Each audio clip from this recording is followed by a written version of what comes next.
Hi everyone, and welcome to my channel, Savvy Sips. Today, we're going to talk about a group of wines that many people don't even realize are wines.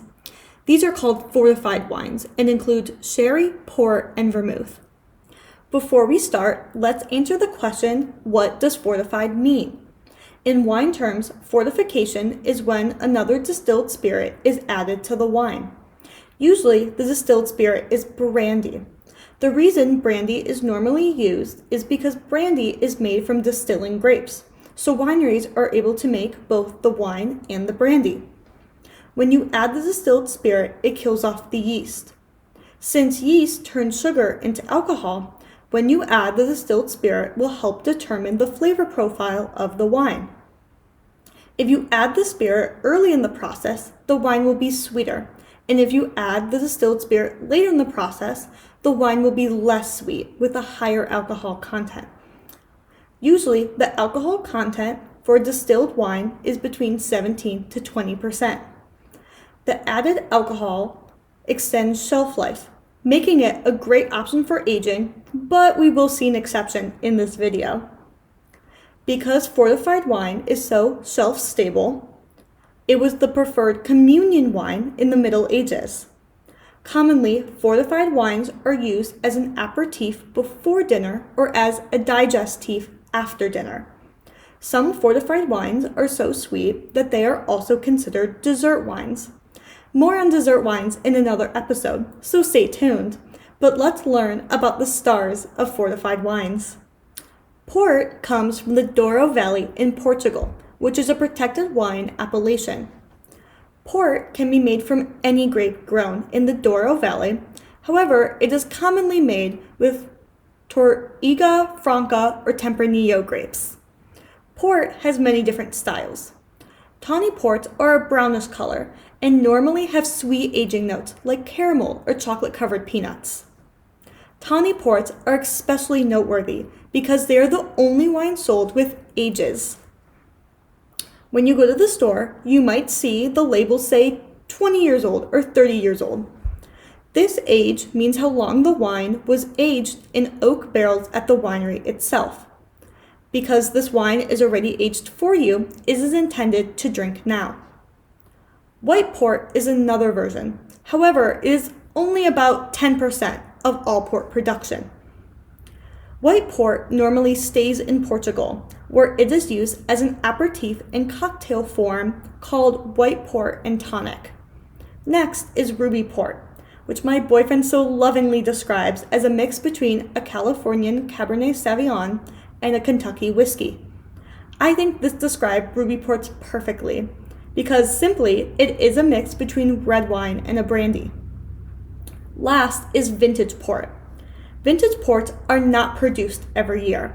Instead, only the very best wines from the very best growing years are approved.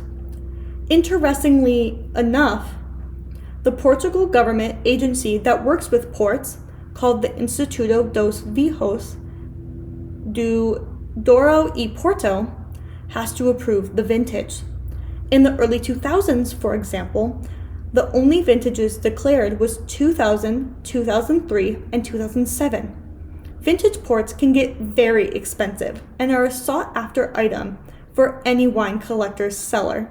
Madeira is also from Portugal, but only from a small island off the coast that shares the same name as the wine. Madeira is made from a process known as estufagem. Originally, when shipping the wines around Europe, the below decks on the ships would get hot, warming up the wine as well. The result was a unique and interesting wine. Now, with evolving technology, winemakers can control the heating and oxidation processes. Madeiras can now be heated in hot water baths or by the Cantero method, which is when the fermenting wine is put in attics of barns or houses around the island. This is very rare in wine, as all other winemakers ensure their wine doesn't get too hot to cause spoiling. Now, let's travel back to mainland Europe to learn about sherry. Sherry is only made in one protected appellation region known as the Jerez region of Spain. Sherry is made from 3 grapes: Palomino, Pedro Ximenez, and/or Muscat grapes. Sherry is made in a very unique way, called a Solera system, and this is the only wine to be exposed to air during fermentation.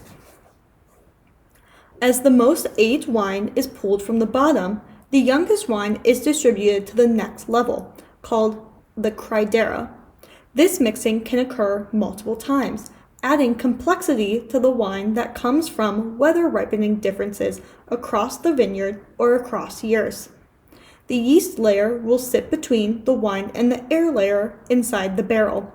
In each barrel, air is allowed into the barrel to oxidize the wine, which is normally a bad thing. For sherry, the oxidation adds flavors along to contributing to the shelf-stable and aging aspects. There's a lot more that goes into the Solera system, but for the sake of simplicity, I will keep this short.